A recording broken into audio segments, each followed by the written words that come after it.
गंग गणपतये नमो नमः। संक्षिप शिव पुराण रुद्र संहिता अध्याय 40।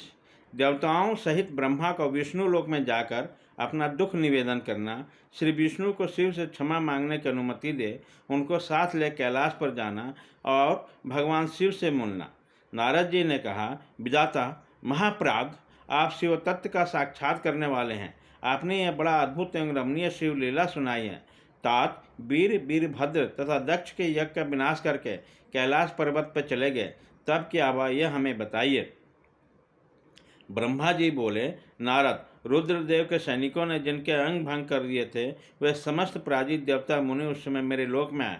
वहाँ मुझ शंभु को नमस्कार करके बार बार मेरा स्तमन किया, फिर अपने विशेष क्लेश को पूर्ण रूप से सुनाया।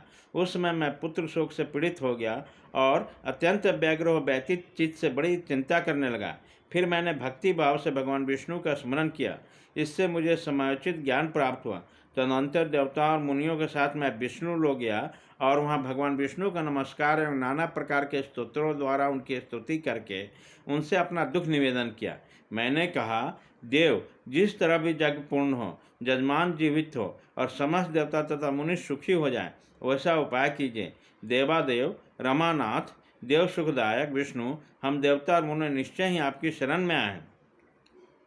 मुझ ब्रह्मा की यह बात सुनकर भगवान लक्ष्मीपति विष्णु, जिनका मन सदा शिव में लगा रहता है और जिनके हृदय में कभी दीनता नहीं आती, शिव का स्मरण करके इस प्रकार बोले। श्री विष्णु ने कहा, देवताओं, परम समर्थ तेजस्वी पुरुष से कोई अपराध बन जाए तो उसके बदले में अपराध करने वाले मनुष्य के लिए अपराध मंगलकारी नहीं हो सकता। विधाता, समस्त देवता परमेश्वर शिव के अपराधी हैं क्योंकि इन्होंने भगवान शंभु को यज्ञ का भाग नहीं दिया। अतः तुम सब लोग शुद्ध हृदय से शीघ्र ही प्रसन्न होने वाले उन भगवान शिव के पैर पर पकड़कर उन्हें प्रसन्न करो, उनसे क्षमा मांगो। जिन भगवान के कुपित होने पे ये सारा जगत नष्ट हो जाता है, जिनके शासन से लोकपालों सहित जग का जीवन शीघ्र समाप्त हो जाता है, वे भगवान महादेव इस समय अपनी प्राण बल्लभा सती से बिछुड़ गए तथा अत्यंत दुरात्मा दक्ष ने अपने दुर्वचन रूपी बाणों से उनके हृदय को पहले ही घायल कर दिया है। अतः तुम लोग शीघ्र ही जाकर अपने अपराधों के लिए क्षमा मांगो। विधे, उन्हें शांत करने का केवल यही सबसे बड़ा उपाय है। मैं समझता हूँ ऐसा करने से भगवान शंकर को संतोष होगा। यह मैंने सच्ची बात कही है। ब्राह्मण, मैं भी तुम सब लोगों के साथ शिव के निवास स्थान पर चलूँगा और उनसे क्षमा मांगूंगा। देवता आदि सहित मुझ ब्रह्मा को इस प्रकार आदेश देकर श्री हरि ने देवगणों के साथ कैलाश पर्वत पर जाने का विचार किया। तदंतर देवता मुनि और प्रजापति आदि जिनके स्वरूप हैं, वे श्री हरि उन सबको साथ लेकर बैकुंठ धाम से भगवान शिव के शुभ निवास गिरिश्रेष्ठ कैलाश को गए। कैलाश भगवान शिव का सदा ही अत्यंत प्रिय है। मनुष्यों से भिन्न किन्नर, अप्सराएं और जोगसित महात्मा पुरुष उसका भली भांति सेवन करते हैं तथा वह पर्वत बहुत ही ऊंचा है। उसके निकट रुद्रदेव के मित्र कुबेर का अलका नामक दिव्य रमणीय पुरी है, जिसे सब देवताओं ने देखा। उस पुरी के पास से सुगंधित वन भी देवताओं की दृष्टि में आया, जो सब प्रकार वृक्षों से हरा भरा एवं दिव्य था। उसके भीतर सर्वत्र सुगंध फैलने वाले सौगंधिक नामक कमल खिले हुए। उनके बाहरी भाग में नंदा और अलकनंदा, वे दो अत्यंत पावन दिव्य सरिताएं बहती है, जो दर्शन मात्र से प्राणियों के पाप हर लेती है। यक्षराज कुबेर की अलकापुरी और सुगंधित वन को पीछे छोड़कर आगे बढ़ते हुए देवताओं ने थोड़ी ही दूर पर शंकर जी के बट वृक्ष को देखा।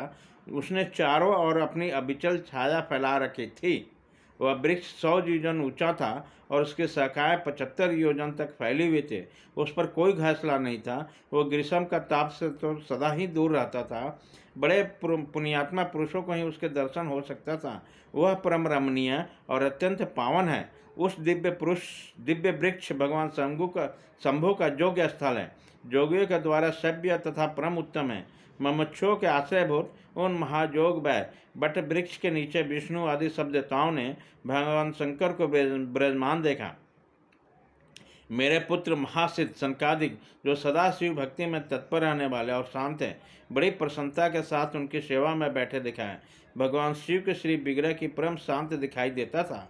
उनकी सखा कुबेर, जो गुहकों तथा राक्षसों को स्वामी हैं, अपने सेवक गणों तथा कुटुंबी जनों के साथ सदा विशेष रूप से उसकी सेवा करते हैं।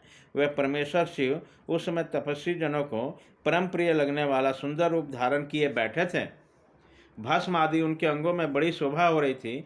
भगवान शिव अपने बत्सल स्वभाव के कारण सारे संसार में सुहृद नारद उस दिन वे कुशासन पर बैठे थे और सभी संत को सुनते हुए तुम्हारे प्रश्न करने पर तुम्हें उत्तम ज्ञान का उपदेश दे रहे थे। वे बाई चरण में अपनी दाई जांघा पे और बाई हाथ बाएं घुटने पे कलाई में रुद्राक्ष की माला सुंदर तर्क मुद्रा से विराजमान थे। इसी रूप में भगवान शिव का दर्शन करते समय उसमें विष्णु आदि देवताओं ने दोनों हाथ जोड़कर मस्तक झुकाकर तुरंत उनके चरणों में प्रणाम किया। मेरे साथ भगवान विष्णु का आया देकर सत्पुरुषों के आश्रयदाता भगवान रुद्र उठकर खड़े हो गए। उन्होंने सिर झुकाकर उन्हें प्रणाम किया। फिर विष्णु आदि सब देवताओं ने भगवान शिव का नमस्कार किया। तब उन्होंने नमस्कार किया ठीक उसी तरह जैसे लोकों की उत्तम गति करने वाले भगवान विष्णु प्रजापति कश्यप को प्रणाम करते हैं। तत्पश्चात देवताओं, सिद्धों, गणाधीशों और महर्षियों से नमस्कृत तथा स्वयं में श्री विष्णु एवं मुझको नमस्कार करने वाले भगवान श्री शिव ने श्री हरि को आदरपूर्वक वार्तालाप आरंभ किया। अध्याय 40।